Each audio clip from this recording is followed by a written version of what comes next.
Ready to roll with the highlights now. There's a few of those big names still able to go for Barcelona. Albacete posing some young fans, or at least with some young fans prior to the match. A good traveling contingent in attendance for this one too. And they get a kick out of this because less than 2 minutes from kickoff, Andres Iniesta strips Paco Peña the ball and pokes it past the keeper. Across the line it goes. Terrific start. 1-0 Barca after some 80 seconds. Iniesta showing the hunger to steal the ball and then beat the keeper to it. Full marks to the highly touted young midfielder for that play. Albacete battles back though. This free kick setting up what turns out to be a Roca header, but Victor Valdez slaps the chance aside.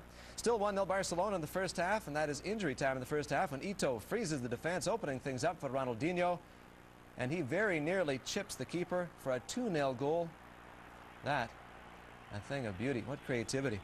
Unfazed by the goings-on, though, Albacete creates a leveler in the second period. Marc Gonzalez just getting ahead of the free kick, putting it past Valdez.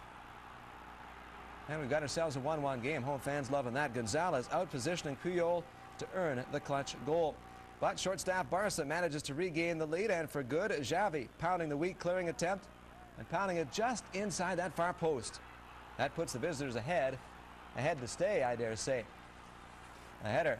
Not finding a fellow white shirt, and Xavi buries Mallorca. And the hosts go in front on this wild sequence. A goal line stand, only delaying the opening tally. Mauricio Pochettino heads it across the line. 1-0 Espanyol. At the other end, Carlos Kameni, not one save, but two.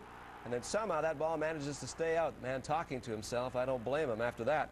Not long later, Espanyol adds a little cushion. Ivan de la Peña sending one off the woodwork. Oscar Serrano driving in the rebound. 2-zip Espanyol with the lead. In the second half, Pereira counts for Mallorca, but they don't get any closer in this one. A 2-1.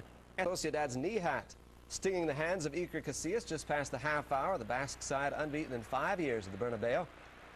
Though they look quite beatable on this sequence, visiting keeper Riesco coming out to play the ball, but losing possession to Ronaldo. But the Brazilian hurries his shot and fires high.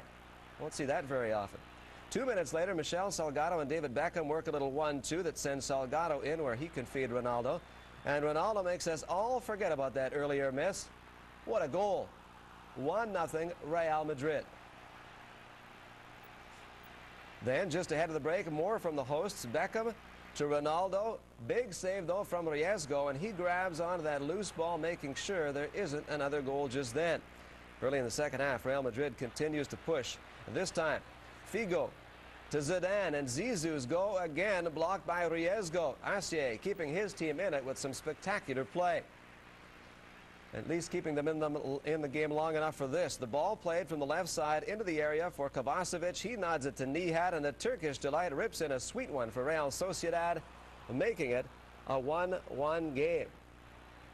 Unfortunately, that's it for the fun stuff in this game. The scary stuff popping up now. Referee Lisandro Cortez called over to consult with officials in the 88th, and at that time he is told to get the players off the field because of a bomb threat. You see how quickly those on the pitch respond. Soon the crowd of 65,000 begins to flee. Spanish media reporting that a bomb threat was phoned into a Basque newspaper, though at airtime no suspicious package had been located in the stadium. It's unclear what will happen to the match. It is still considered suspended. Stay tuned for more on Monday's edition of The Report.